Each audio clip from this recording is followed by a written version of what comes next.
Hola, bienvenidos a otro episodio de Núcleo Rock. El día de hoy, Goyo. ¿Cómo estás? ¿Qué tal? Muy bien, agradecido de estar acá. Gracias por aceptar la invitación. Hoy queremos hablar un poquito de todo, pero vamos a hablar también específicamente de ciertas cosas que están sucediendo, ¿no? Y que incumben a los músicos. Y para los que no te conocen, Goyo, tú tienes un proyecto musical, tú tienes tu banda, ya tienes grabados discos y todo, pero más o menos explícales o cuéntalos que nos pueden estar escuchando cuál es el estilo de música, qué es lo que tú tocas, como para que ellos vayan sabiendo con quién estoy hablando. Vale. Bueno, yo soy venezolano y por muchos años viví allá y tuve una banda de reggae que duró efectivamente como unos 15 años, era música reggae y de hecho era una de las bandas más importantes del movimiento reggae de Venezuela. Con ella grabé 2 discos que están disponibles en las plataformas electrónicas. La banda se llama Yabafana y bueno, digo que toqué porque ya no estoy allá, pero efectivamente seguimos produciendo música en la distancia un poco. Pero precisamente por no estar en Venezuela, estoy acá en Denver y tengo un proyecto personal que, bueno, es basado también en el reggae, pero un poco más amplio. Hay elementos de mucho dub, mucho trip hop, mucho rock folk también. Entonces es un proyecto un poco más ambicioso y a la vez más libre musicalmente, donde no estoy casado exclusivamente con el reggae puro, pero siempre está como que en la fundación de mi música. Pero estoy muy abierto a usar elementos de música que me gustan mucho, como el rock, por ejemplo, especialmente sonidos británicos del rock o sonidos más psicodélicos del rock. Sí, yo escuché una de tus canciones, la última que publicaste, creo que estaba el video en YouTube y eso fue uno de los motivos en sí que me atrajo y dije, está interesante esto, no es necesario mi estilo, pero es cuando yo veo que musicalmente vale la pena o hay un trabajo, ¿no? Y hay calidad, a mí me llama la atención y mi mente es abierta a escucharlo, ¿no? Entonces a mí me gustó, por eso también quería invitarte. Bueno, gracias.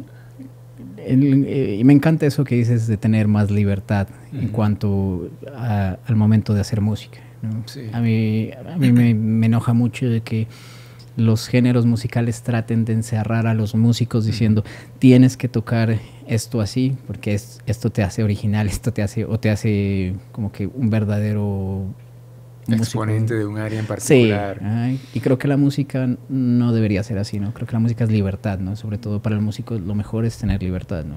De acuerdo.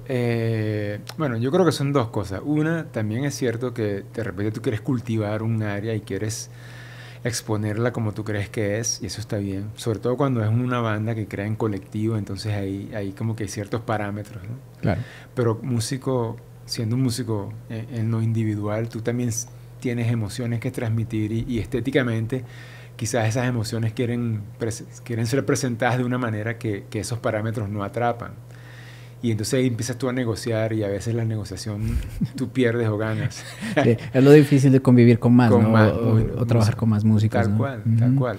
Pero yo creo que, y estoy de acuerdo, ¿no? Si estás con una banda, obviamente tienes que más o menos guiarte por lo que quieran todos tocar, pero cuando también los demás tienen esa mentalidad a ser más abiertos, ¿no? A arriesgarse, a probar, rico, ¿no? O sea, rico, sí. ¿Cuántos proyectos no hemos descubierto de esa manera, no? Sin duda. Oye, ahora que dices eso, hace poco vi un documental sobre una de las bandas que más me gusta, que se llama Massive Attack, seguramente la conoces, una banda británica. Y fue curioso porque ellos originalmente eran un sound system en la ciudad de Bristol, en UK, ¿no?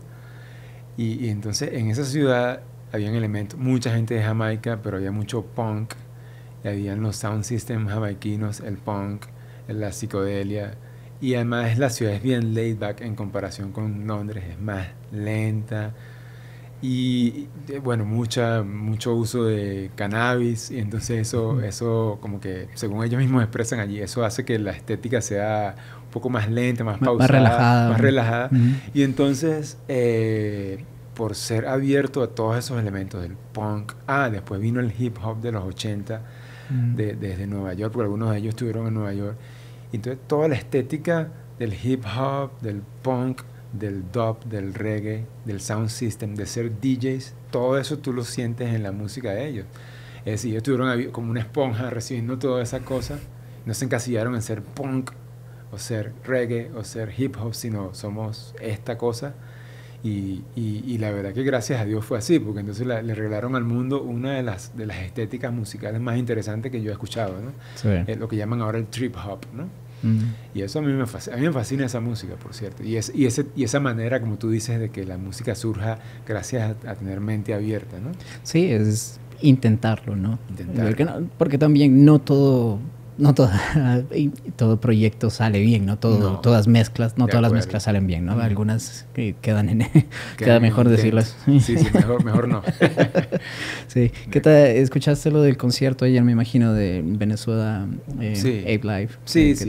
¿Tuviste la oportunidad de verlo? Sí, lo vi bastante, no lo vi todo. Lo vi de manera intermitente, vamos a decirlo así, pero vi sustancialmente, sí. Me dio un poco de lástima la ausencia de otros géneros musicales. Sí, ¿no? De acuerdo. Ahora, te digo como mi esposa le dijo a una amiga hace poco. Ese evento, el propósito de ese evento era recaudar dinero para ayudar a los venezolanos. Claro. Los músicos que se sumaron a eso fueron los que se sumaron. Sí. Gústele a unos o a otros. Y entonces ahí no puedes hacer nada. Al fin de cuentas, yo no creo que los organizadores hayan dicho no queremos rock, no queremos thrash, no queremos heavy. Yo lo que creo es que, bueno, no hubo ninguna banda de thrash o de heavy o lo que sea que se uniera. Bueno, ni reggae siquiera. Ni siquiera hubo reggae. Sí, no hubo. O sea, a mí, y en parte lo entiendo también, porque yo digo desafortunadamente porque no me gusta el reggaetón, pero desafortunadamente el reggaetón es lo que pega ahorita, ¿no? Es lo que está de moda, es lo que vende, y para este tipo de eventos se necesita que más gente acuda ¿no? Y sí, también es cierto. O sea, de nuevo, estos eventos son estratégicos, tienen otras metas. No es presentar música, una música en particular lo que lleva a ser un evento así, es recaudar fondos. Y como tú dices, bueno, estratégicamente el reggaetón está de moda, la gente sigue eso, bueno, eso es. Okay. Pero fíjate, curiosamente, un exponente del reggaetón sintió que tenía que agradecerle mucho a Venezuela, porque su primera gira fue en Venezuela, su primer disco de oro, creo, fue ganado en Venezuela, y esa persona decidió donar $1 millón a la causa. Entonces tú dices, bueno, si la gente del reggaetón siente ese agradecimiento y dona $1 millón, gracias a Dios, bienvenido sea. Claro, sobre todo porque eso lo necesita, claro, ¿no? Porque hace falta, ¿no? Claro. Y en cuanto al evento, ¿ya han salido cifras? ¿Sabes algo de si han salido los números de cuánto se recaudó o algo así? No, la verdad que no sé. No le hice seguimiento después tampoco, ¿no? Hoy no he podido ver. ¿Cómo ves lo que se está haciendo alrededor de esto? ¿Cómo ves lo que se está tratando de hacer alrededor con estos eventos, ¿no? Y para mí, o sea, yo los veo de una manera de que estos ayudan obviamente a la gente que necesita comida, ¿no? Y medicina, todo esto es genial, pero también creo que ayuda a que haya un poquito de cambio, ¿no? De que haya una presión para de que los gobiernos empiecen a decidir, bueno, tenemos que hacer algo, ¿no? Sí, yo creo que en efecto, aparte de recaudar dinero y cosas que hagan falta, llama la atención a la opinión pública internacional para que se hable del problema. Y yo creo que eso es muy importante porque, como le decía también un amigo esta mañana, yo creo que a lo largo de 20 años los venezolanos han sido dejados con muy pocas opciones para hablar de lo que sufren. Mira, acércate un poquito más, disculpa. Sí, es como te decía también cuando estábamos entrando. Mucha gente, quizás con buena intención, no termina de creer que está pasando algo. Porque bueno, quizás los venezolanos, como también hablamos, antes no daban noticias por estar sufriendo. Más bien se les considera uno de los países más ricos de América Latina y con vías a ser un país muy rico en el mundo, etcétera.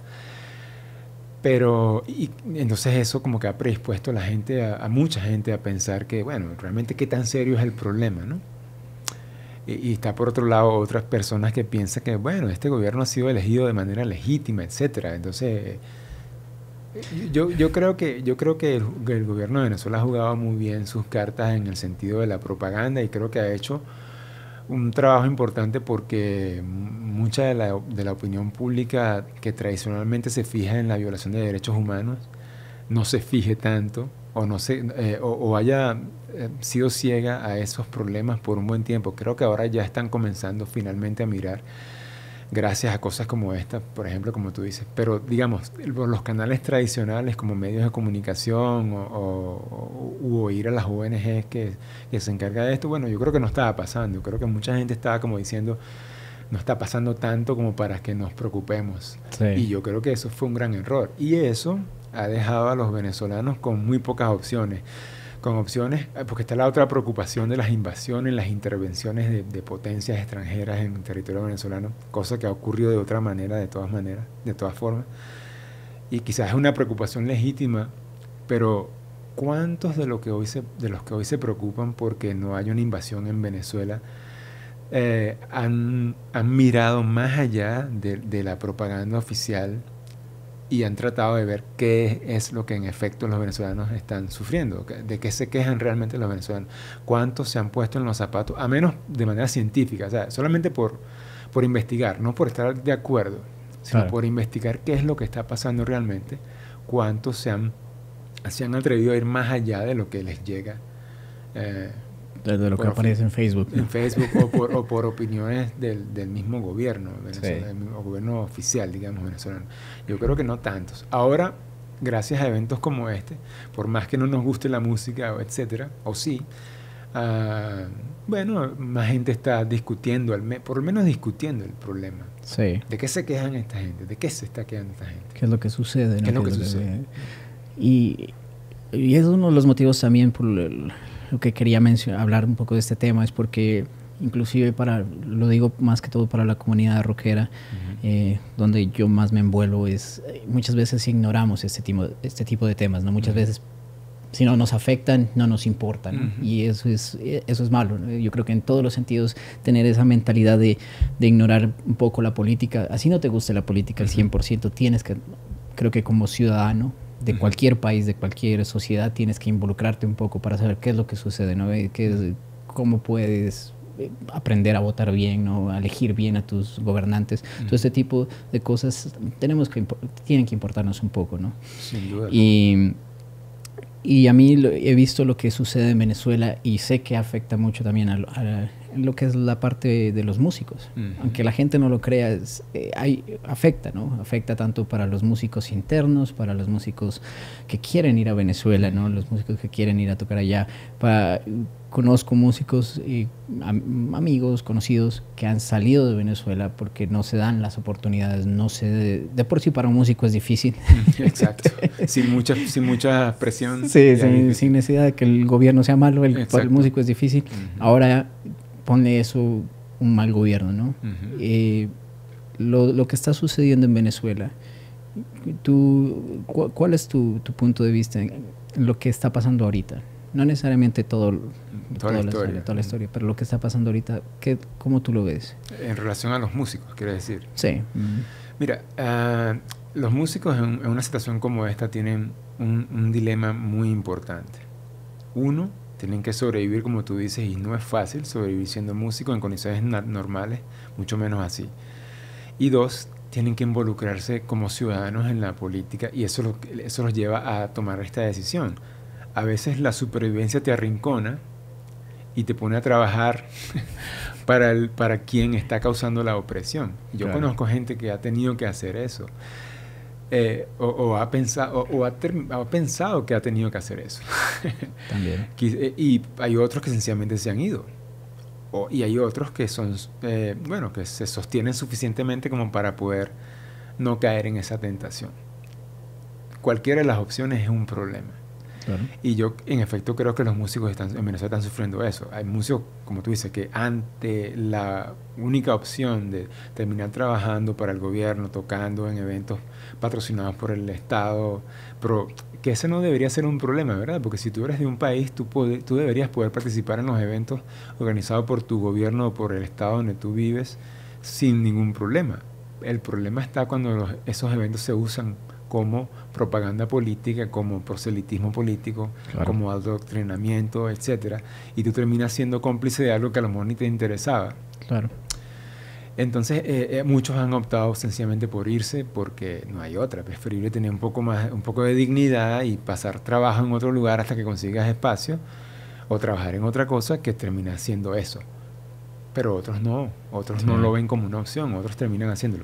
Y bueno, lamentablemente otros sí están de acuerdo, otros terminan siendo parte de un aparato de propaganda porque les gusta hacerlo, porque ellos prefieren, sí, la dicotomía es esta. Yo no quiero trabajar para la industria musical porque eso es capitalismo salvaje y eso me lava el cerebro y tal y pascual, pero prefieres trabajar para el capitalismo de Estado de un gobierno que a fin de cuentas también lava el cerebro y tú eres cómplice de un lavado del cerebro colectivo. O sea, quizás en el otro lado es igual de perverso, pero tú tienes más opciones de decidir con quién trabajas o no. Claro. Pero aquí tú te estás entregando completamente, estás haciendo, mira, haz conmigo lo que quieras, con tal y me pagues. Yo creo que los músicos tienen que ser más serios que eso. Ahora, en cuanto a la situación de Venezuela en general, para los que de pronto son rockeros y no están muy al tanto de lo que está sucediendo, ¿qué es lo que está pasando en este momento de lo que tú conoces Sí, como mira, venezolano?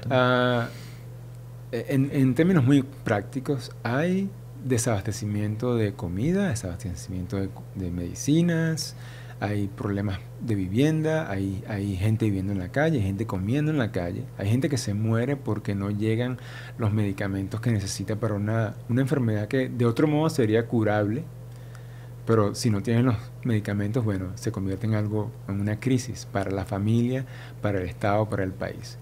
Eso está generalizado hoy en día y quien no lo quiera ver, sencillamente creo que nunca ha visitado Venezuela y no conoce a ningún venezolano. Entonces tú podrías decir, bueno, eso pasa en muchos lugares. Bueno, pero ¿cuál es la respuesta ante lo que pasa en un lugar, cuando algo así pasa en un lugar? La respuesta es apoyar al gobierno que de alguna manera es artífice de eso y entonces ser ciego ante lo que la gente está sufriendo, o entender que hay que meterse en el problema y decir, mira, algo está pasando, ¿qué puedo hacer yo?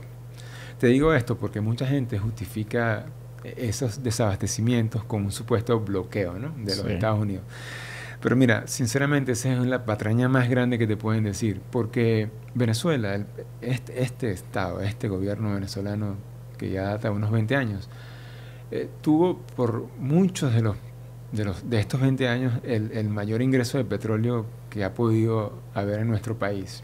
Y bueno, y en esa época los venezolanos, el Estado gozaba de unas arcas full de dinero. Solo recientemente ha habido estas, ¿cómo lo llaman?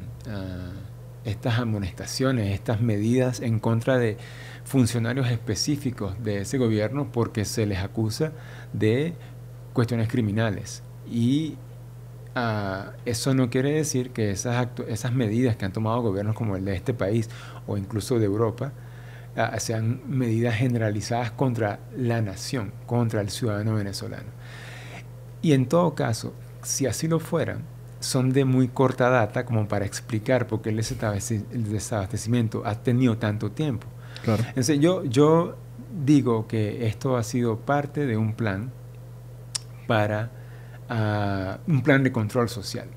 Así de sencillo. Yo creo que la gente que no tiene comida, no piensa, no puede discutir, no puede luchar, no puede pensar distinto porque sencillamente prefiere pensar en sobrevivir. Yo creo que eso sencillamente es lo que está pasando. Es algo orquestado y creo que el gran dilema que tenemos es que como las cosas han llegado a un extremo tan fuerte que ahora se oyen vientos de invasiones y cosas por el estilo. Sí. Entonces eso es el escenario perfecto para quien oprime, para luego convertirse en la víctima de un invasor. Y entonces hacer que actores que quizás de otro modo podrían ayudar a solucionar el problema, no actúen por miedo a respaldar una invasión. Entonces eso es un gran dilema. Al final eso hace que los venezolanos estén solos. Claro. Al menos que la gente quiera ver más allá de ese juego político. Más allá del juego político, tanto de los supuestos invasores como de los que crean las condiciones para que eso se dé, ¿entiendes? Sí. Es un gran dilema. Es desafortunado, especialmente si te pones a pensar de que Venezuela ha sido económicamente muy, muy rico, uno de los países más ricos de Latinoamérica, bastantes reservas de petróleo, no deberían estar sufriendo por esto. Sin duda que no. No se puede juzgar al embargo que se le está haciendo para decir no tenemos, no cuadran no cuadran los tiempos. Sí. Sí, al menos, mira, si alguien quiere ser honesto, racionalmente honesto, no estoy diciendo que tome partido por ningún bando. Si quieres ser honesto en el análisis, tienes que aceptar que no cuadran los tiempos de un embargo para el extremo en el que está la situación hoy en día. Claro.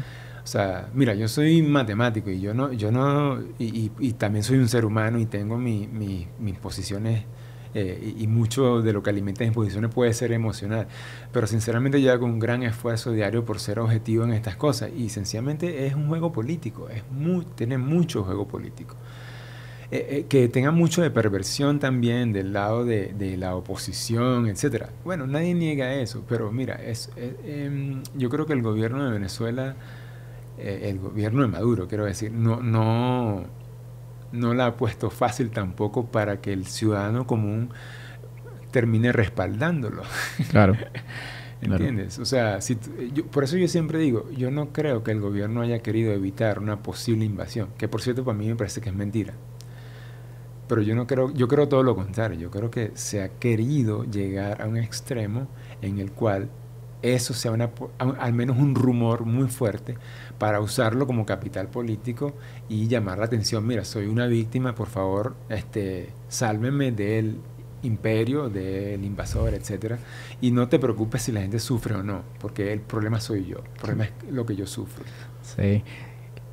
Y en cuanto a la historia de Venezuela, cómo se llegó a este punto, porque también de lo poco que yo sé de la historia de Venezuela, y lo digo también en parte por lo que Colombia creo que está viviendo algo similar. La derecha tuvo mucho que ver, ¿no? Claro. Las acciones de la derecha la izquierda es la consecuencia nada más de lo que hizo la derecha. Y viceversa, ¿no? Siempre es como un ciclo. De Sí. acuerdo. Mira, totalmente de acuerdo. Yo siempre he dicho que probablemente Chávez hizo uno de los mejores diagnósticos que se ha intentado hacer de la problemática venezolana antes de que él fuera presidente. Pero es como cuando tú tienes un médico que te hace un gran diagnóstico, pero luego no te cura, luego te mantiene enfermo, porque el que tú sigas enfermo hace que tú sigas viéndome a mí, claro, como médico. Eso para mí no tiene sentido. O sea, lo que pasó en estos 20 años es, al principio, recordar que hay unas heridas abiertas y que la derecha tuvo que ver en esas heridas, y toda una historia que podemos, mira, durar días hablando, que explican cómo se llegó a la crisis de los años 90 que hizo que Chávez llegara a ser presidente legítimamente y, por cierto, respaldado por la mayoría de la población. Pero, cuando tú abres unas heridas y no te das a la tarea de cerrarlas, de curarlas y luego cerrarlas, sino que las abres y las mantienes abiertas, porque eso es lo que te permite a ti seguir teniendo el protagonismo y el poder y la gente siguiéndote a ti. Entonces yo creo que tú estás siendo tan perverso como los que crearon las heridas. Claro. Entonces eso es lo que, muy metafóricamente hablando, es lo que pasa en Venezuela. Yo no niego las heridas, no niego que haya causas que no vienen de este gobierno. Pero este gobierno se sumó a las causas. Claro. Se sumó a profundizar el problema, no a solventarlo. Sí. Y eso es lo malo de hoy en día, ¿no? Tú, si piensas algo así, te pueden acusar de ser de derecha o... Tal cual. Es un gran dilema. Y si estás de acuerdo con ciertos programas sociales, piensas que sos de izquierda. Sí. O sea, es bien difícil hablar de estos temas, ¿no? Porque creo que falta comprensión entre la gente, creo que falta esa paz, ¿no? De decir, vamos Sí. a hablar y vamos a discutir ideas, ¿no? Ujú. Lo mismo, y por eso te decía, lo mismo sucede, creo que va a suceder en Colombia, no sé si llegue a suceder, pero se me hace que algo similar está pasando. La derecha ha mandado siempre y ha gobernado siempre y lo ha hecho de manera horrorosa. Los gobiernos han sido malos y hay demasiada corrupción. El dinero se desaparece, hay culpables pero nadie paga. O sea, hay injusticias, tenemos niños muriéndose de hambre. O sea, el gobierno de ahora poco, nada, igual que los anteriores. Entonces tenemos un problema de una guerra, ¿no? También de casi 60 años que dicen que ya hubo paz, pero la paz es realmente simbólica para mí. Hay muchos grupos que todavía siguen ahí, están grupos del ELN, los paramilitares, las mismas FARC tienen sus grupos, aunque ellos dicen, no, ya nos desarmamos. Hay montones de grupos que están por otros lados que todavía sigue esa guerra, ¿no? Entonces eso, y todo esto son consecuencias de los malos gobiernos, ¿no? Todo es consecuencia de las injusticias, de los robos, ¿no? De toda esa corrupción que vivimos. Y creo que en las anteriores elecciones nos dimos cuenta cómo aumentó la izquierda, cómo el poder que ha tenido la izquierda, ¿no? Y ahora ya son un movimiento más grande, estuvieran compitiendo casi mano a mano, cabeza a cabeza con quizá por primera vez. Ajá, por primera vez. Sí, por primera vez, de hecho. Histórico. Y creo que van a llegar al poder. Muy probablemente. Porque la derecha no ha hecho nada. Pero, por ejemplo, yo les decía, amigos, pero es que la izquierda no da soluciones. La izquierda solamente te está proponiendo, o sea, cosas muchas veces que ni siquiera se pueden lograr, que suenan quizás bonitas en papel, pero en la práctica ya son a veces casi imposibles de lograr, ¿no? Entonces yo decía, bueno, la derecha es el problema, pero la izquierda no es la solución. Entonces, ¿qué hacemos, no? Oye, a mí me gusta eso que estás hablando, porque tú sabes que yo creo que la humanidad, de cuando en cuando, llega a un punto en el cual tiene que revisar los parámetros con los que se mide a sí misma. Y nosotros nos seguimos midiendo hoy en día en los parámetros de la Guerra Fría. Nosotros seguimos muy fácilmente hablando de izquierda o derecha, como que si el mundo fuera realmente visto desde esas dos ópticas, nada más.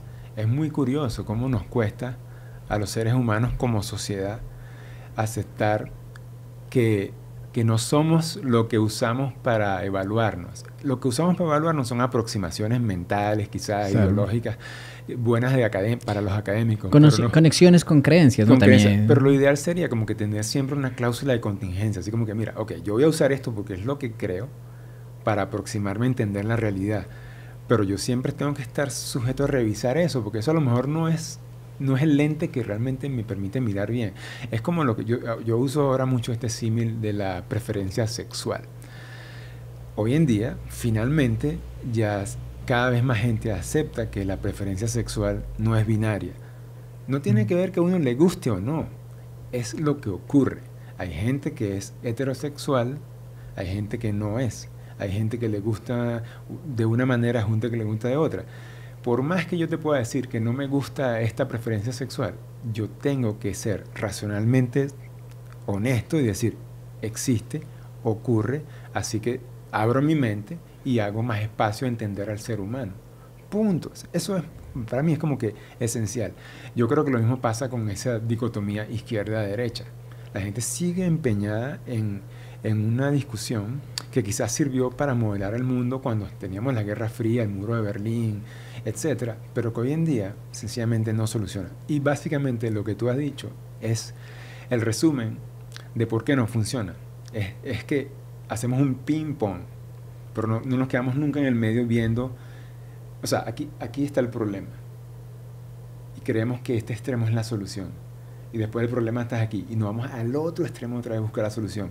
Y no hay ninguno que se pare en el medio a decir, ya, un momento, ¿no será que los extremos no son ni la solución ni el problema total? Sino que hay que mirar un poco más allá. Yo creo que este es un momento para eso. Y fíjate, lo injusto de esa dicotomía es que te hace tener que ser ciego al problema humano, al problema de la muerte de gente, de los desaparecidos, volviendo a lo de Venezuela, de las injusticias, porque como tú estás a un extremo, tú terminas apoyando algo porque es lo más cercano a tu extremo, Claro. o totalmente en contra de algo porque es lo más lejano a tu extremo, supuestamente. Pero en el medio de todo eso está el ser humano. En el medio de esa discusión sobre la sexualidad estaban las personas con preferencia sexual diversa sufriendo la segregación de los dos extremos. Claro. En el medio de eso estaba la gente de origen africano sufriendo la segregación de quien creía que el mundo era lo que sustenta la white supremacy. En el medio de eso están los inmigrantes que siguen sufriendo de una concepción del mundo que crea líneas que separan países que no existen. Sí, líneas imaginarias. Imaginarias. Entonces, es lo que te digo, el ser humano se conforma mucho a lo que usó teóricamente para entenderse, pero no termina de aceptar que es mucho más que esa teoría. Claro. Ese es el problema cuando nos casamos con las ideologías, ¿no? Cuando tú llegas y dejas de ver qué es lo que los errores, los problemas de tu propio, en este caso, digamos, partidos políticos, ¿no? Exactamente. Si tu partido político es de izquierda o de derecha y estás casado con la ideología, ignoras los errores, ignoras las malas decisiones solo porque es tu partido político, ¿no? Y dices, no, esto es lo mío y voto por esto, independientemente que ni siquiera crean eso, ¿no? Ni siquiera crean esta persona, ¿no? De acuerdo. Y ese es el gran problema, ¿no? Y ese, por ejemplo, a mí aquí en Estados Unidos, sobre todo, esa ha sido mi gran pelea con mucha gente. Y sobre todo gente que es más demócrata, ¿no? Y más quizás de izquierda, ¿no? Piensan que yo soy republicano. Y yo digo, no, pues que yo no soy republicano. Yo soy como más neutral. Pero es que yo, como no tengo afiliación a nadie, puedo criticar a los dos. Pero es que tú no tienes por qué ser ninguno de los dos. No, empezando por ahí. Tú eres un ciudadano y te puedes equivocar, puedes votar por uno hoy porque piensas, como funcionario público, piensas que este lo va a hacer mejor. Claro. A mí no me importa si es de X o Y, pero después puedes rectificar. O sea, la sociedad debería avanzar hacia eso. Tu representante debería ser más por las cualificaciones que tiene que por la afiliación que tenga. Claro. No, y mi punto era ir a cómo nos olvidamos de las ideas. De que llegamos y juzgamos a los demás y porque están asociados a los partidos no pueden ver las cosas buenas del partido contrario. Entonces, por ejemplo, yo puedo llegar y tranquilamente votar por un republicano y votar también por un demócrata. Pero eso tendría que ser lo ideal.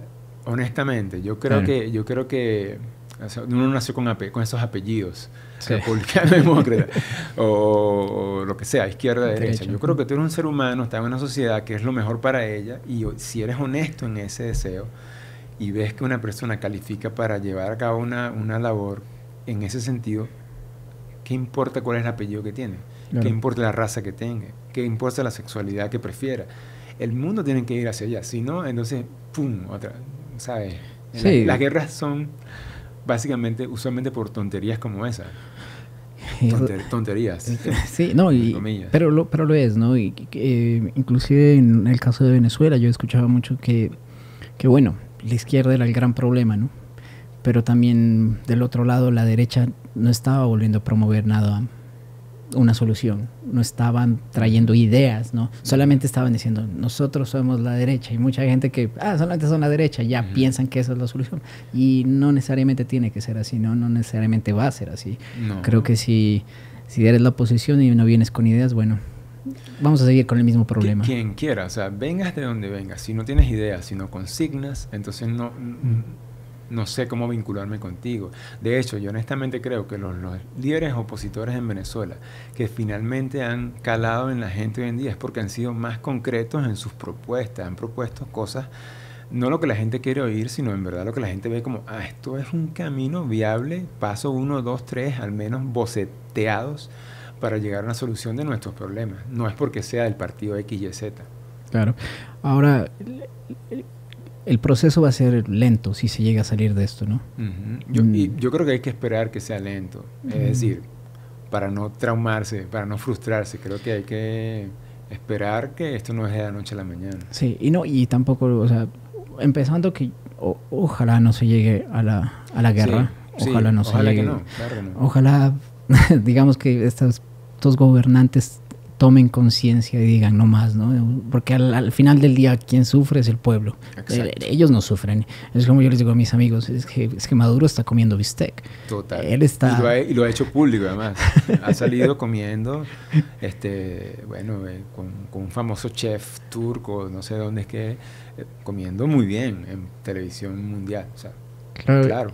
Ese es el problema, ¿no? O sea, ellos no están sufriendo, ellos están comiendo bien, ellos critican ¿cómo es? El capitalismo, pero a la vez tienen sus Rolex, ¿no? Y tienen sus lujos, sí, ¿no? Y viven en abundancia. Sí, y lo curioso es que la gente casada, como tú dices, a ciertas ideologías, no puede ver eso. O sea, no ve eso, no ve que quien está hablando de reivindicaciones sociales es la persona que tiene el Rolex puesto y tiene el Valentino puesto y los Ray-Ban y el Gucci, ¿entiendes? No ven eso, no ven más allá de las palabras bonitas que me suenan a mi masturbación intelectual. Sí.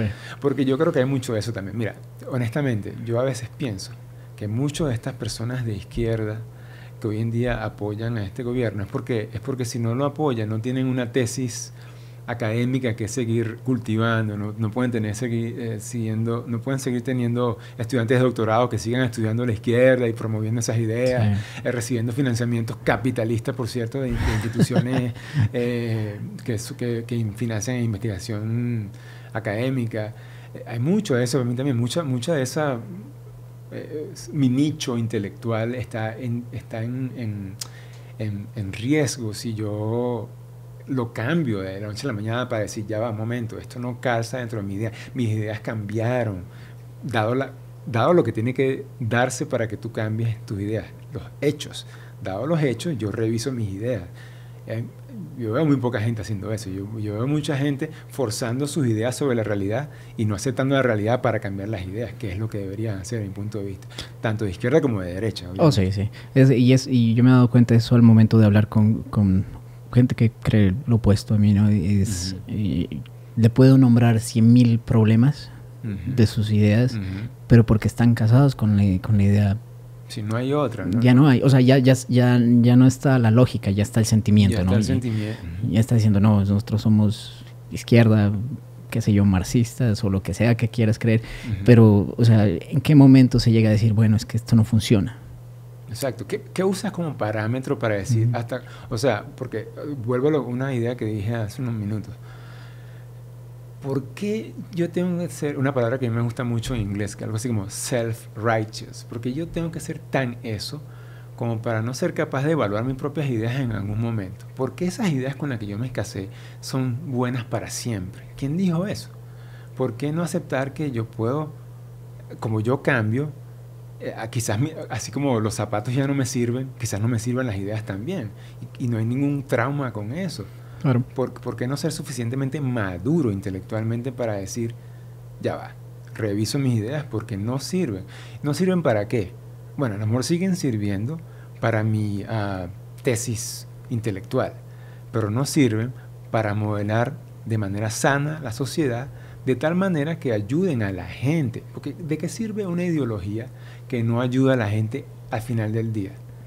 O sea, tan es así que prefieren que la gente, para ayudarla, se afilie a mi corriente, si no la ayudo. O sea, eso, claro, eso no es suficientemente retorcido como para pensar que mis ideas no son buenas. Coño, o sea, a mí me sorprende. Y el mundo cambia, ¿no? El mundo cambia. Las personas evolucionamos con medio de que tenemos nueva tecnología, más información, ¿no? De la manera como procesamos hoy en día información es mucho más rápido como lo hacíamos antes. Entonces, las ideas tienen que también evolucionar. No podemos ni de derecha estar metidos con lo que se creía, ¿no? Con esa conexión a la parte religiosa, ¿no? Y decir, esto es lo que es y ya, y tampoco podemos hacerlo con la izquierda, decir, pretender ser tan progresistas cuando realmente muchas veces estos programas no son tan progresistas, ¿no? Exacto, pero ahí ¿qué es progreso entonces? ¿Qué es lo que es progreso? El progreso, para mí, si no es humano, si no es el humano quien progresa, entonces no hay ningún progreso. Claro. Es una palabra vacía. Mira, yo me acuerdo siempre, perdón, de que cuando en este país estaba luchando por abolir la esclavitud. El papel que hoy juega el Partido Demócrata lo jugaba el GOP, claro, y el Partido Republicano, y viceversa. Es decir, los que eran los progresistas. Los que eran los progresistas en esa época eran los republicanos, y los que eran los conservadores eran los demócratas. Hoy en día es al revés. ¿Qué pasó? O sea, por eso que te digo, es tan relativo, esas casillas son tan relativas que en un pestañear de años, fíjate dónde estamos, dónde se ubicaron estos dos partidos políticos. Y parece que van a volver a cambiar, ¿no? Parece que estuvieran... A lo mejor.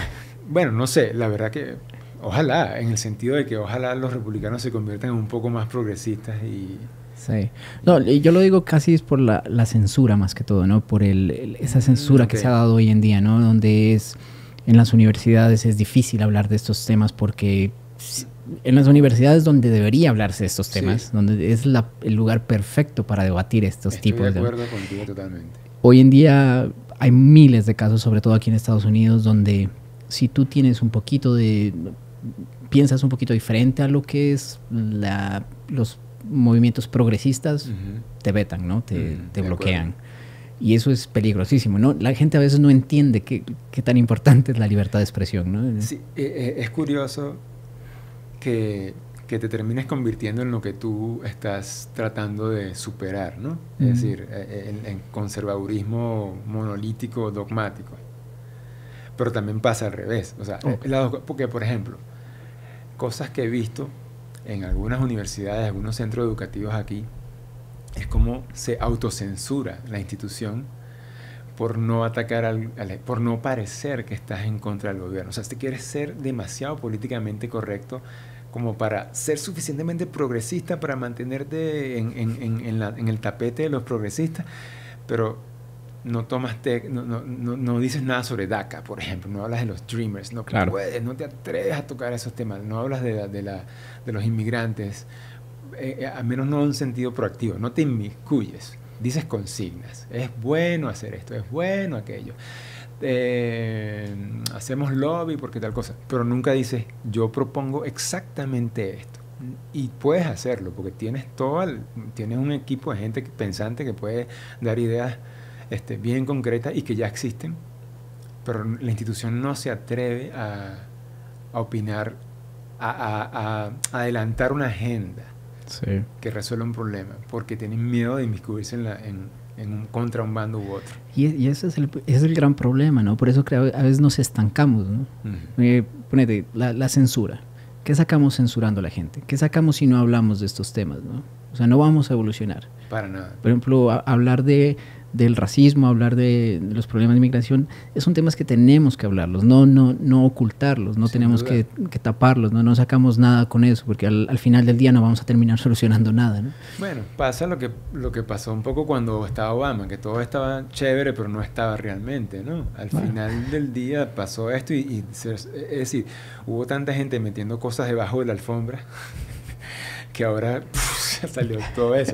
Fíjate tú, no estaban las cosas tan bien entonces. Por más que uno le guste Obama. A mí me gustaba mucho la idea de Obama como presidente y muchas de las propuestas que él tenía. Pero honestamente había muchas cosas pasando por debajo de la mesa que no se discutían. Claro. Y ahí está. El resultado es que ahora salieron todas. ahora vamos a tener un muro, ¿no? Exacto, ahora vamos a tener un muro. Sí.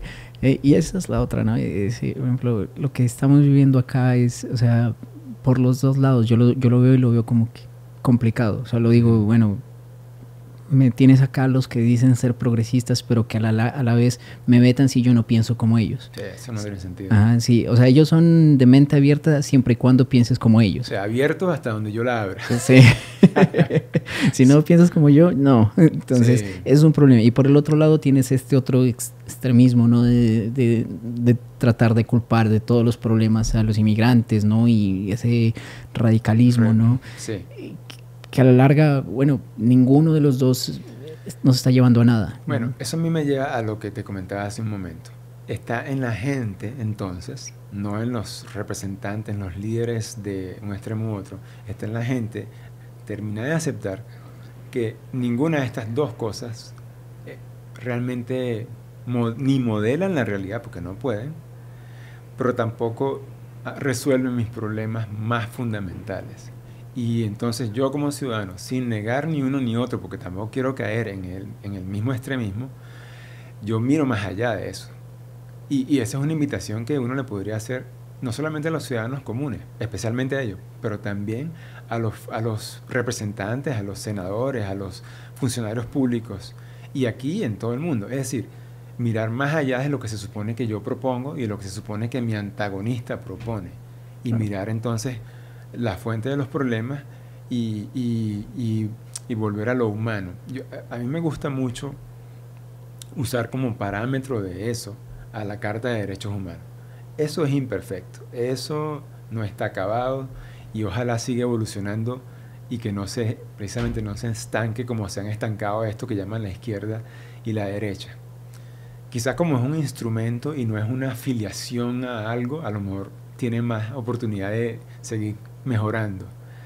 Pero yo creo que lo que un demócrata, un republicano, un de izquierda, un de derecha, lo que sea, se debería preguntar constantemente es cuán cerca o cuán lejos está lo que yo promuevo de los derechos humanos. Claro. Si está muy lejos, entonces ya déjame revisarme, porque a lo mejor no. A lo mejor ese no es el camino. Entonces tratar de, sin transformarme en lo que no quiero ser, tratar de entonces respetar la única cosa que a lo mejor nos podría reunir ideológicamente a todos, los derechos humanos.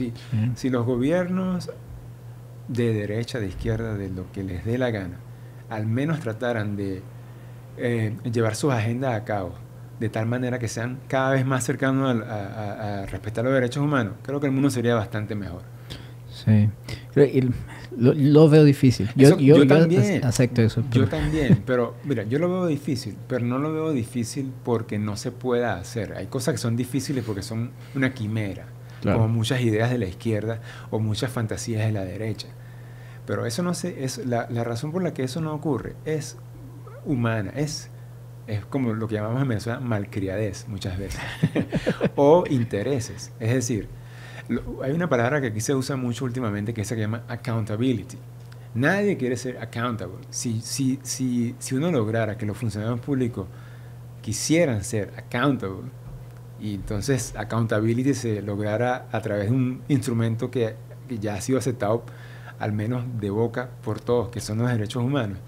Es decir, si yo me alejo de estos señores, bueno, a mí me sale el castigo que me tenga que salir, el juicio que me tenga que salir, la remoción de mi cargo, no sé. Pero yo tengo que estar sujeto y aceptar que yo estoy sujeto a eso, como cualquier ciudadano. Una cosa que a mí me gusta de aquí, sin embargo, a pesar de esas cosas, es que aquí yo me enteré hace poco que había, por ejemplo, una iglesia satánica. Algo en lo cual yo no participaría nunca, pero una de las cosas por las cuales estuve de acuerdo, o sea, de acuerdo a lo que me pareció interesante que existiera, es porque las leyes están hechas de tal manera que nadie puede estar en contra de que un grupo de gentes haga una iglesia satánica y tenga un culto satánico. Claro. Entonces tú dices, mientras no transgredan a otras personas en sus derechos, etcétera, claro, no haya violencia, lo que ustedes quieran en su círculo interno y bueno. Entonces, eso que me dice a mí, que bueno, al menos en el papel está la posibilidad de usar la ley, los derechos humanos, como un instrumento de respeto mutuo y de avance de la sociedad. En el sentido de que, bueno, si tú me quieres llevar lejos de eso, entonces tú sabes que por ahí no es, porque no te vamos a dejar. Y no te debería dejar no solamente los contrarios a ti, sino incluso los que son partidarios a ti. Claro, y a eso... podemos llegar a eso gracias a la libertad de expresión también, ¿no? Sin duda. Porque sin esta no hubiéramos podido. Ese es uno de los derechos, ese es uno de los derechos de la humanidad. Lo cual en muchos países no, sin duda que no existe. Y esa es mi preocupación al momento de cuando yo critico estos movimientos, ¿no? Usualmente aquí en Estados Unidos de izquierda, donde no se quiere hablar y se quiere simplemente como vetar a la gente, ¿no? Ese es mi problema, que digo, bueno, estás cerrando el tema, estás cerrando el debate y no estamos encontrando soluciones. Y tú tiendes a decir que eres de mente abierta a todo, de que tenemos libertades, de que tenemos derechos, pero no los quieres, no los quieres brindar. O sea, no, como dije, no juegas ni dejas jugar. Entonces, ese es un gran problema, ¿no? Por eso para mí es tan importante la libertad de expresión, de que tenemos derecho a estar de acuerdo con algo, o con alguien, o con un gobierno, como a criticarlo. Sin duda. Tenemos que tener ese derecho. De otra manera vamos a poder llegar a la censura como sucede en Venezuela, ¿no? Que cualquier persona, muchos políticos estaban criticando al gobierno y el gobierno los mandaba a encarcelar, ¿no? Y bueno, pero pues, ¿qué está pasando?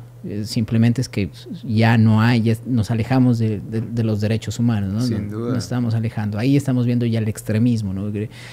Y el ejemplo que dabas de la iglesia satánica y eso, por ejemplo, eso es una de las cosas que más me han impresionado acá en los Estados Unidos también, que fue el tener la libertad de, por ejemplo, yo llegué a trabajar con gente que ya, eran lo totalmente opuesto a mí, ¿no? Tenían diferentes creencias, diferentes religiones, ¿no?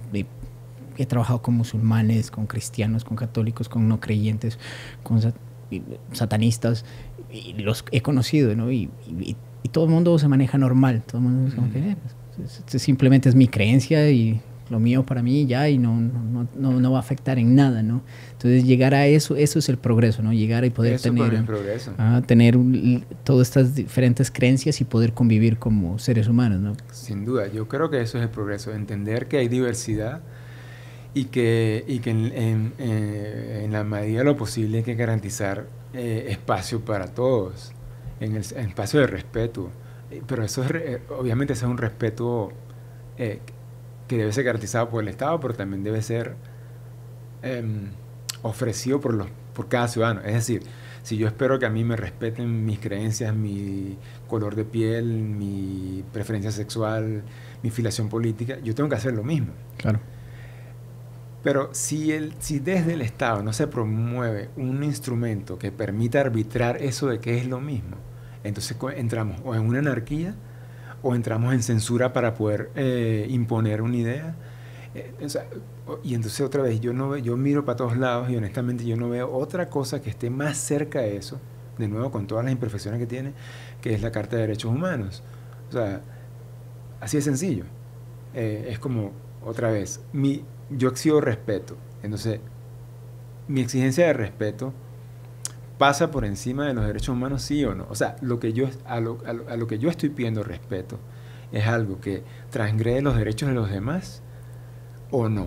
Porque a lo mejor estoy pidiendo respeto por algo que no es respetable, que no respeta. Y así, pues, ¿sabes? Creo que estamos en sintonía en eso. Y la verdad que con todas las atrocidades que han pasado dentro de este país a lo largo de su historia y que quizás este país ha promovido fuera de él, una cosa que hay que aceptar es que conviviendo con esas atrocidades está la posibilidad de que la ley se use en favor de esto que estamos diciendo nosotros. Sí. Hay que informar a la gente y yo creo que hay gente haciéndolo. Hay gente en contra de esto, por supuesto. Pero incluso la gente que está en contra de eso no puede estar en contra totalmente. No puede, por más que lo intenta. Es que ahí ya llegas al momento de decir, es que esta persona está casada con la creencia. Exacto. Entonces, independientemente que tú vengas con miles de cosas buenas, pero como no eres parte de lo que yo creo, pues no las voy a aceptar. Exacto. Simple. Y una de las cosas que mencionaste que sería bueno aclarar a la gente, ¿no? A los que pueden estar escuchando esto, es de que no estamos hablando que sea perfecto, ¿no? De que esto sea perfecto. Estamos lejos de eso. No, claro que no. Y porque es que justamente cuando tu ideología o tu creencia se cree perfecta, o tú la crees perfecta, ahí viene el fanatismo. Ahí tú no eres capaz de revisarla más nunca. Y dentro de 2 años tú vas a ser tan perverso como de aquel opresor al que tú estabas enfrentando. Claro. Y volvemos al caso de Venezuela. Estaban ocurriendo muchas perversidades en Venezuela, sin duda. Llegas tú, El Salvador, con las ideas de salvación que nunca revisaste y nunca te detuviste a pensar si se estaban convirtiendo en la extensión de la perversión que tú estabas contra la que tú luchabas en el primer día. Ese es el problema con la política. El problema y yo creo que es muy difícil, como tú decías también, Pero si una persona que va a participar en política o en cambio social no está dispuesta a hacer esa revisión, entonces hay que tenerle miedo. Sí, no, y creo que como seres humanos, como un ser humano que eres parte de una sociedad, creo que tienes que involucrarte. Sí. Guste o no te guste, no estés o no estés de acuerdo, tienes que involucrarte, al menos un poco, ¿no? Es triste escuchar muchas veces a la gente decir simplemente lo que sea, todos roban igual, pero no deberíamos conformarnos con que todos roban igual, ¿no? No. Deberíamos buscar como que vamos a tratar de buscar al mejor, ¿no? Al menos, ¿no? Sí, de hecho, probablemente en muchos casos el no involucrarse es lo que hace que los malos, por decirlo de alguna manera, tomen el poder. Claro, está el otro problema de involucrarse y luego ser un adicto al poder es el otro dilema, ¿no? Es el otro problema.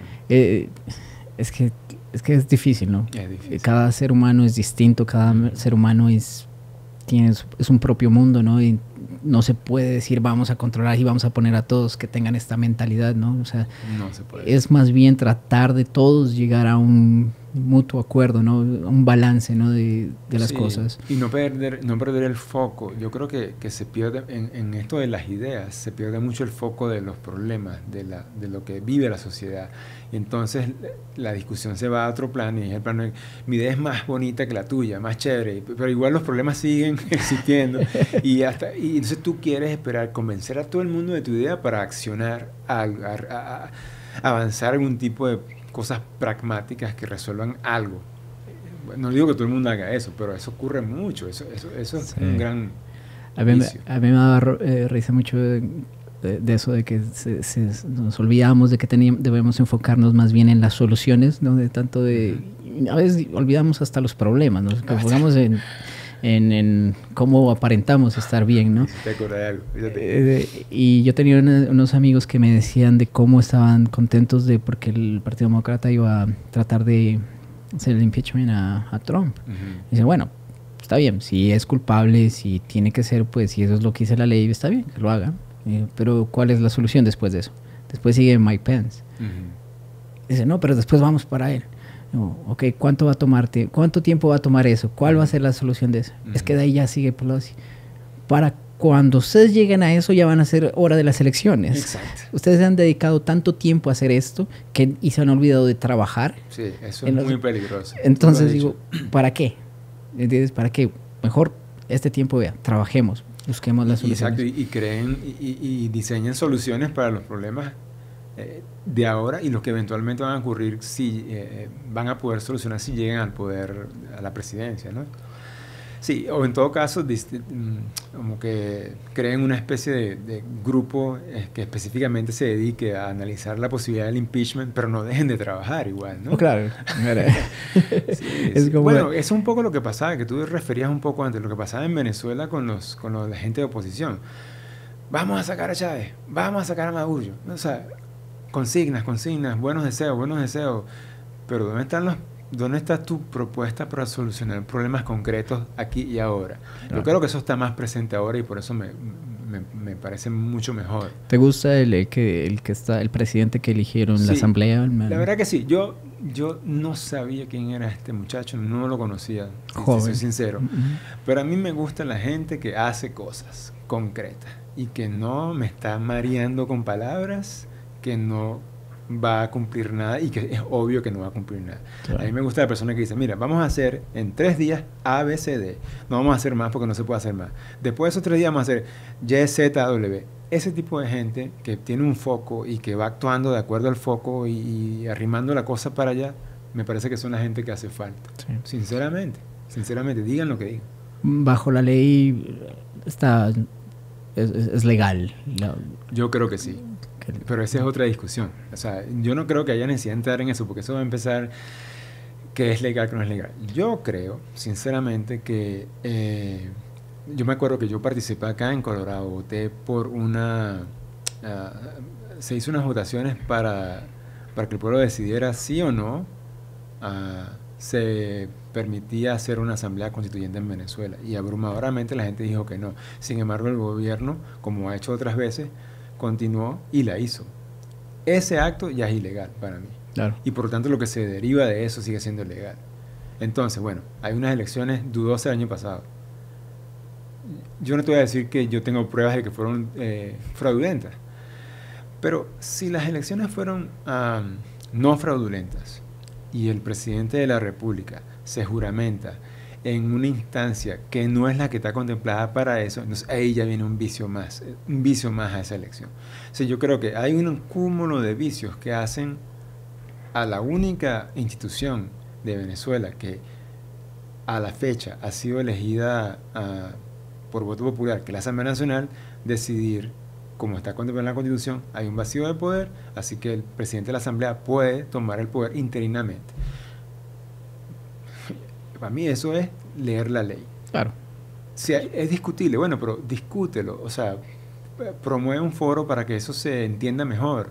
Claro. Pero no vengas a crear como un estado paralelo y a pelear, o sea, lo que siempre ha hecho este gobierno últimamente. Es como, en vez de llamar a discutir problemas, es, tú crees una cosa, yo voy a hacer creer que lo que tú crees es falso. No es oír para ver varias ópticas del mismo problema, ¿entiendes? Lo que te digo es no es enfocarse en el problema de los venezolanos, sino enfocarse en convencer que mi idea es mejor que la tuya. Así no avanza nadie. Y eso empieza a reducir los espacios y la gente tiene que actuar. O sea, porque mientras esa discusión vacía existe, la gente sigue sufriendo, sigue pasando hambre, sigue parándose temprano a recoger comida en las calles, que yo lo vi. Yo fui a Venezuela y vi gente comiendo de la calle, lo vi. Ya me habían mandado videos, pero yo estuve en Venezuela y vi eso. Vi gente que se murió por enfermedades que en otros tiempos hubiesen sido curables, difíciles pero curables. Claro. Familiares he tenido que le ha pasado eso. Entonces, ¿hasta cuándo? O sea, ¿cuál es el límite del sufrimiento que tú vas a aceptar para resolver problemas?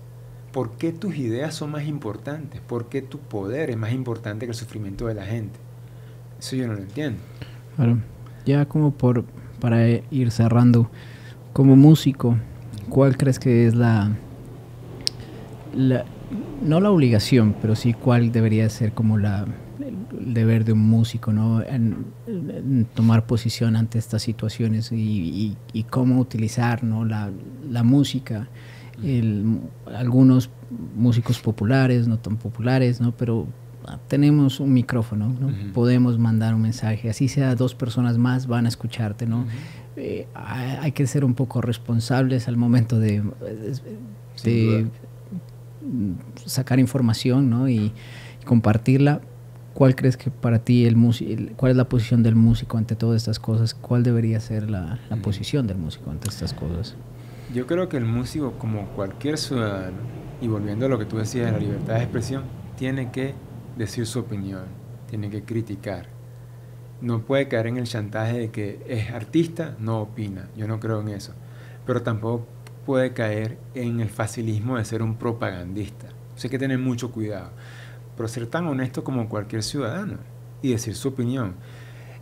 La historia está llena de artistas que en su expresión artística han promovido comentarios sociales, críticas políticas, y que en definitiva hasta han ayudado a la comunidad a al menos discutir los problemas de la sociedad. Yo creo que el músico, en la medida de lo posible, como cualquier ciudadano, debe opinar, debe decir lo que piensa, ya sea con el micrófono o con el arte que maneje, o como ciudadano. Yo creo que sí. Pero también creo que tiene que tener cuidado de terminar siendo un propagandista. Claro. Y eso no es fácil. Y seguramente que algunos percibirán eso más que otros, ¿no? Sí. O que a muchos querrán ver eso sí. más que la sustancia de lo que el músico está diciendo. Pero es un riesgo. En todo caso, eso es un riesgo y yo creo que hay que correrlo también. Y te lo pregunto sobre todo porque vi comentarios de Roger Waters, el de Pink Floyd, que me sorprendieron. O sea, realmente es en parte triste ver lo que dice muchas veces, porque creo que lo dice sin saber realmente de la situación. Y ese es el problema. A mí no me preocupa que una persona como esa opine. Incluso si tiene que opinar como opinó, o sea, aparentemente de acuerdo con Maduro, etcétera. A mí lo que me preocupa es que opine desde la ignorancia, que no haga una investigación primero, que no se reúna con venezolanos que estén en el otro bando, por llamarlo de una manera, que se siente a ver el problema antes de opinar, e incluso que después saque la conclusión que quiera y sea esa la que diga, me guste o no. Pero ese es el problema es muy fácil ser una figura importante y decir cosas, ¿no? Yo creo que él está equivocado, sinceramente. Creo que está equivocado, pero repito, no creo que esté equivocado por lo que piensa, sino desde dónde lo piensa, desde la ignorancia. Y le hace un desfavor muy grande a la causa de la democracia no sentarse a oír a los que están clamando. O sea, honestamente, Cristian, ¿tú crees que después de 20 años clamando, saliendo a la calle, marchando, no debe haber algo de sustancia en lo que el pueblo en lo que los ciudadanos venezolanos están diciendo desde hace años y que no son oídos? Y la razón por la que no son oídos es porque no se parecen a los progresistas. Eso me parece la más ridícula del mundo. O sea, si tú eres honesto y tú en verdad estás por los derechos humanos, como yo creo que él está, él debería ver más allá, debería dejar el sesgo y entonces antes de opinar, ir allá, si quieres, ir a la frontera al menos, invitar a venezolanos que están afuera. Y eso se lo digo a él y a mucha gente que aquí lo hace. Hay mucha gente que aquí automáticamente apoya algo. Yo preferiría que se quedaran callados, pero apoyan al gobierno de Maduro sin preguntarle a un venezolano, al menos a uno, qué piensa y por qué dice lo que dice. Claro. O sea, me parece injusto. Claro, salir de esa burbuja, ¿no? De esa burbuja que están en la comodidad de la casa. Yo sé que estamos terminando, pero déjame decirte algo más sobre eso, y sobre todo en el caso de Waters y muchos de los eminentes artistas o incluso voceros de la izquierda que caen en eso. El problema es Trump. O sea, no, como a mí no me gusta Trump, a mí no me importa lo que estén sufriendo los venezolanos. Es una buena oportunidad para estar en contra de Trump. ¿Entiendes? A mí no me importa si es verdad o mentira el sufrimiento. Pero esto me sirve para atacar a Trump.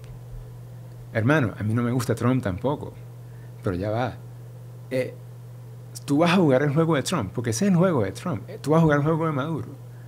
Vas a caer en el juego superficial. Porque ¿qué es lo que pasa? También es cierto que este neomacartismo contra los progresistas, contra los inmigrantes, es la distracción preferida de este gobierno, de este país también. Entonces, claro, el caso de Venezuela es perfecto para aplicar un neomacartismo. Pero entonces tú, Super Roger Waters, que eres muy inteligente, que tienes mucha formación en esto, que has participado en cosas tan poderosas como haber tocado cuando cayó el muro de Berlín, que escribiste The Wall, tú vas a jugar el juego superficial de la propaganda del neomacartismo y del madurismo. Tú eres más inteligente que eso. Tú puedes ir más allá de decir, a mí no me gusta Trump, pero yo quiero ver qué es lo que pasa en Venezuela, en verdad. Claro. Por lo menos eso le debes a la gente. Es que es tan simple como hay dos partes de la historia, ¿no? O sea, veamos las dos, ¿no? Veamos las dos. Sí, veamos las dos. ¿Qué pasa? Con lo que dice, o sea, no se puede ignorar. No debería ser uno tan ciego a decir, estos son solamente unos 10 muchachos desarmados que están protestando todo el tiempo. No son 10, no son 5 pelagatos afuera, ¿no? Son miles y miles de personas clamando. Y yo te digo, si muere una persona o 1 millón de personas, no está muriendo gente. Si hay un preso político o 1000 presos políticos, no es un preso político. Entonces, los derechos humanos son ¿para cuándo? Para cuando haya 1 millón de muertos. Es el problema. Y eso pasó, o sea, eso ha pasado, ¿no?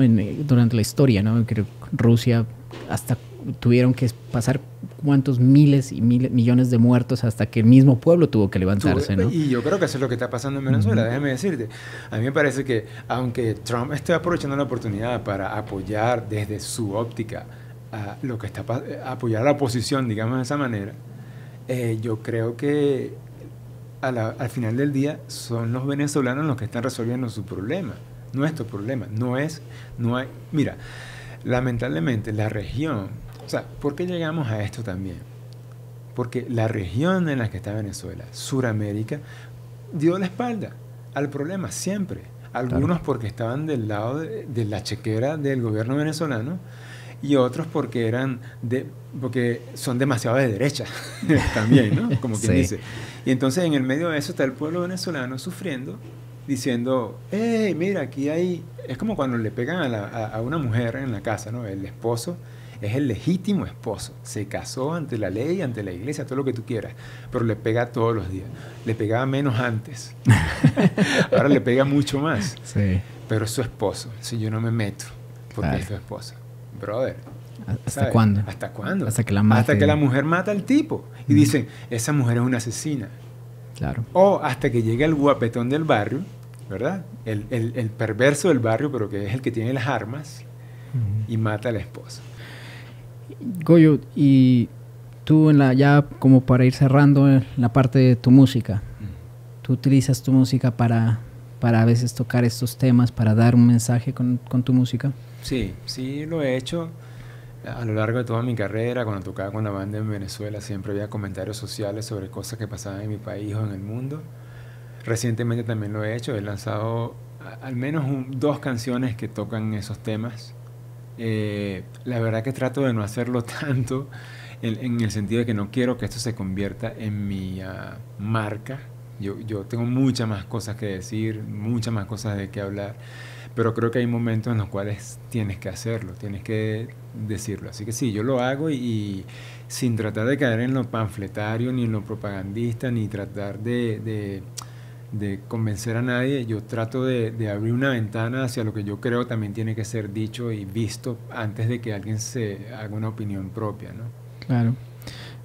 Y la música es una buena manera también de llegar a la gente, ¿no? También a veces, si no te entra el mensaje con palabras directas... Entra con la música, con la emoción, claro. Es verdad, es verdad. Yo creo que la música es el sonido. Yo creo que el sonido es mucho más fundamental para el ser humano que la palabra.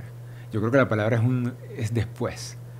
Es decir, cuando tú te sientes bien, cuando tú sientes emociones buenas, algo suena dentro de ti que te hace sintonizarte. Entonces yo ya te hablaba fuera de cámaras de la meditación. Yo creo que eso es por eso que la meditación da tantos frutos, porque sin saberlo, o sí, la persona que medita se conecta con su sonido interno, que no es corpóreo, es otra cosa. Sí, sí. Entonces la música es una hija de eso. Claro, claro. Y sí, o sea, sobre todo con la música no se maneja tanto los sentimientos, ¿no? Las emociones juegan tanto, ¿no? O sea, a veces lo que decía, los mensajes quizás con eso se puede llegar a tomarlos, ¿no? Se puede llegar a entender otros mensajes, ¿no?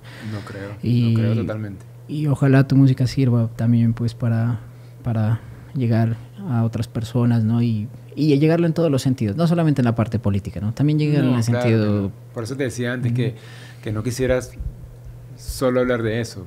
Sí. Pero sí, en otros mensajes en general, o transmitir emociones, sentimientos,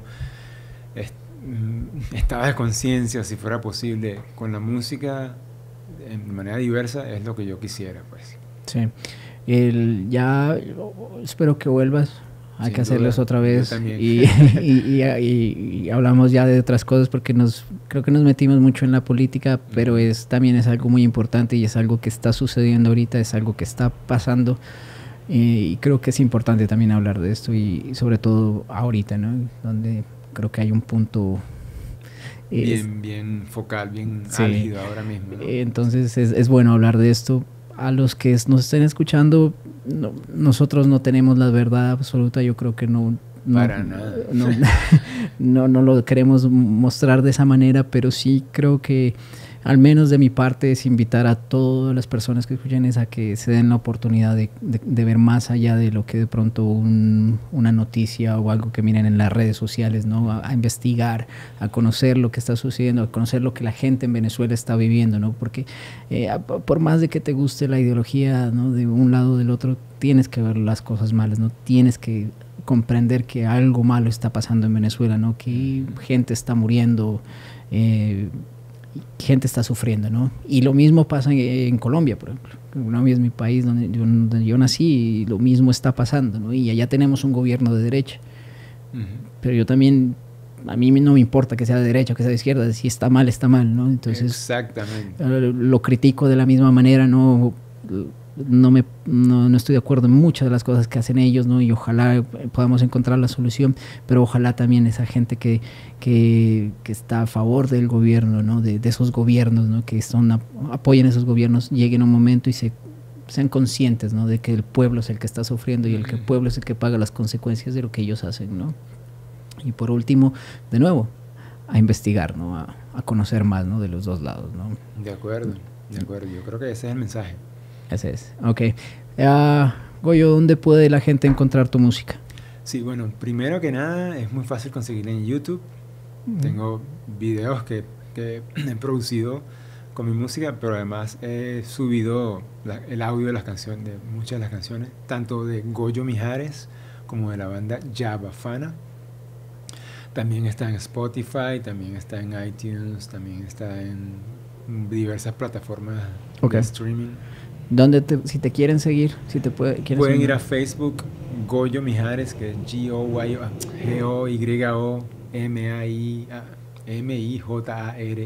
Goyo Mijares. Está mi página de músico de Goyo Mijares, está mi Facebook personal también si quieren. Tengo SoundCloud, Instagram también, mismo Goyo Mijares. Todo, hasta MySpace todavía tengo. Pero ahí tengo el Hi-Fi. Ya estamos viejos, ya estamos que estamos hablando de eso. Sí, lo recomiendo para los que quieran seguirte en tus redes sociales. Ojalá vayan y te sigan. Es bien interesante. Me gusta lo que publicas también. Es cosas interesantes. Goyo es más preparado que un cumis, o sea que síganlo. Se lo recomiendo totalmente. Y a los que nos están escuchando, ojalá les guste este episodio. Nos pueden escuchar en iTunes, Spotify, Stitcher y YouTube. Y Goyo, para la próxima. Muchas gracias, Cristian. Un placer. Gracias. Adiós.